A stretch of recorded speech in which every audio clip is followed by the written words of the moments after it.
Assalamualaikum warahmatullahi wabarakatuh. Perkenalkan, nama saya Irnano dengan NIM 19330760. Saya Kris Monika Sundari dengan NIM 193307. Perkenalkan, nama saya Yemima Grace dengan NPM 19330034. Perkenalkan, nama saya Lutfia Alfianti dengan NIM 19330767. Perkenalkan, nama saya Kamalia Eka Fitriani dengan NIM 193307. Tujuan praktikum yang pertama, praktikan dapat menjelaskan teori dasar pengamatan sifat bahan cair. Yang kedua, praktikan dapat mengenal karakteristik cairan. Yang ketiga, praktikan dapat mengenal berbagai macam alat-alat untuk mengevaluasi bahan cair. Yang keempat, praktikan dapat mengetahui dan memahami cara melakukan pengukuran bobot jenis. Yang kelima, praktikan dapat mengetahui dan memahami cara laju pengendapan. Yang keenam, praktikan dapat mengetahui dan memahami cara melakukan pengukuran viskositas. Yang ketujuh, praktikan dapat mengetahui dan memahami cara mengetahui tipe emulsi.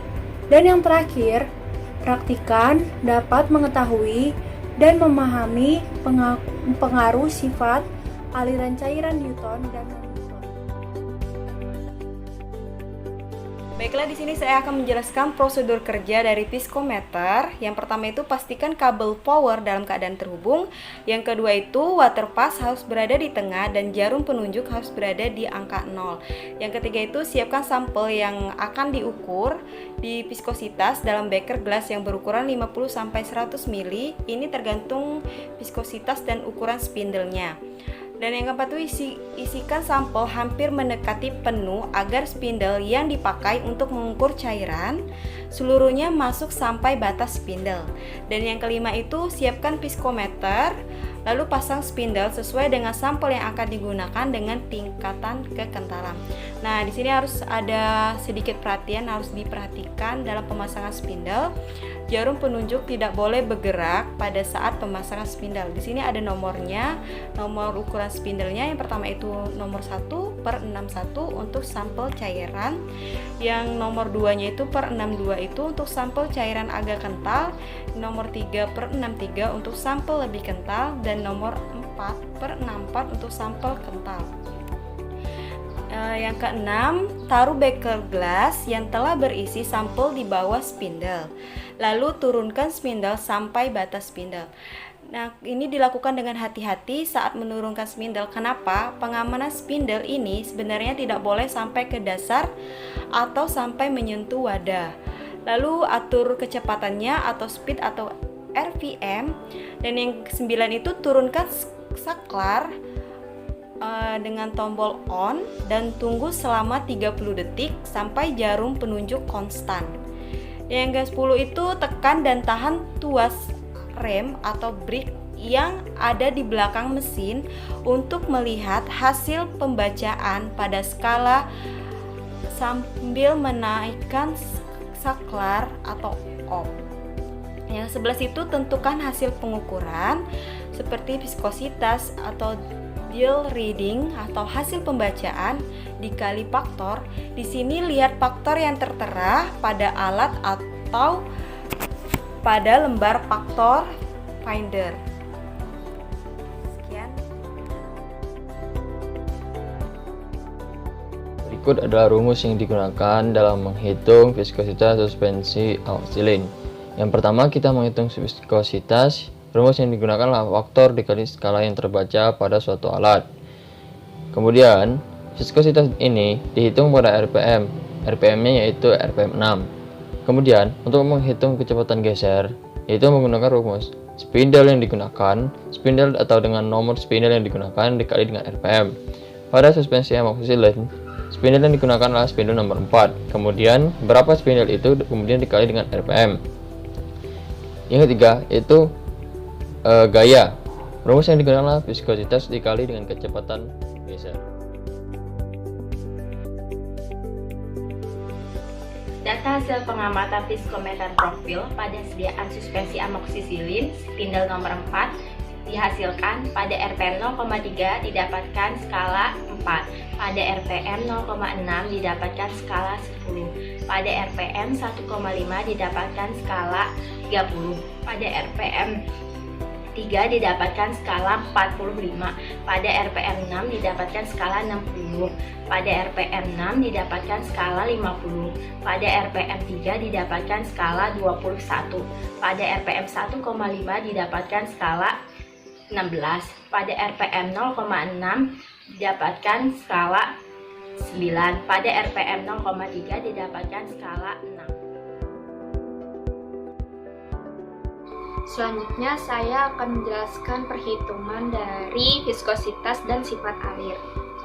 Pertama-tama kita tentukan RPM-nya terlebih dahulu. Di sini sudah ada data RPM yaitu sebesar 0,3, 0,6, 1,5, 3, 6, 6, 3, 1,5, 0,6, dan 0,3. Ada 10 titik RPM.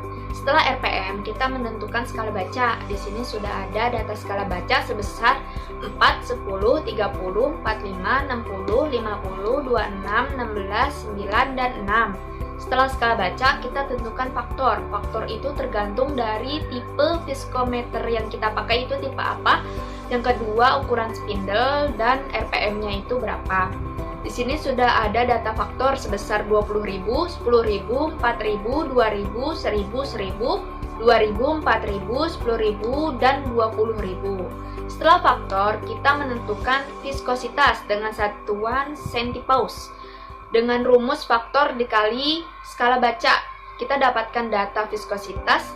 Setelah dihitung, datanya sebesar 80.000, 100.000, 120.000, 90.000, 60.000, 50.000, 42.000, 64.000, 90.000, dan 120.000. Setelah viskositas, kita menghitung shear rate atau kecepatan geser. Ini tergantung dari ukuran spindle yang kita pakai. Untuk suspensi amoksisilin kita memakai spindle nomor 4, yaitu berarti rumusnya 0,209 dikali RPM. Kita dapatkan data shear rate setelah dihitung sebesar 0,0627, 0,1254, 0,3135, 0,3135, 0,627, 1,254, 1,254, 0,627, 0,3135, 0,1254, 0,0627. Setelah shear rate, kita menghitung shearing stress atau gaya. Dengan rumus viskositas dikali shear rate yang tadi, didapatkan hasil sebesar 5.016, 12.540, 37.620, 56.430, 75.240, 62.700, 26.334, 20.064, 11.286, dan 7.524. Perhitungan data tadi kita masukkan ke dalam tabel perhitungan dan dapat disimpulkan bahwa viskositas suspensi amoksisilin ini sesuai dengan aliran Newton, bahwa semakin besar viskositas suatu bahan berarti semakin besar pula gaya persatuan luas atau shearing stress-nya yang diperlukan untuk menghasilkan rate of shear tertentu. Setelah tabel perhitungan, kita menggambar grafik rheology. Dengan sumbu X-nya itu shearing stress dan sumbu Y-nya itu rate of shear. Di sini ada yang berwarna hijau berarti RPM dari 0,3 sampai 6, yaitu kurvanya menaik. Dan yang warna merah ini ada RPM dari 6 sampai 0,3, yaitu menurun. Sehingga dapat disimpulkan bahwa sifat aliran suspensi amoksisilin ini tidak menunjukkan perubahan sifat alir. Artinya tetap memiliki sifat alir pseudoplastis thixotropik. Disebut aliran pseudoplastis karena kurva alirnya ini melalui titik 0,0 berlawanan dengan tipe aliran plastis sehingga tidak memiliki yield value.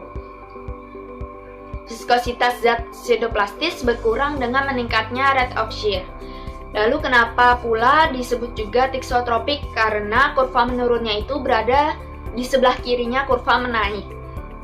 Kurva ini bergantung pada rate of shear yang meningkat dan berkurang, serta lamanya zat mengalami rate of shear. Sekian.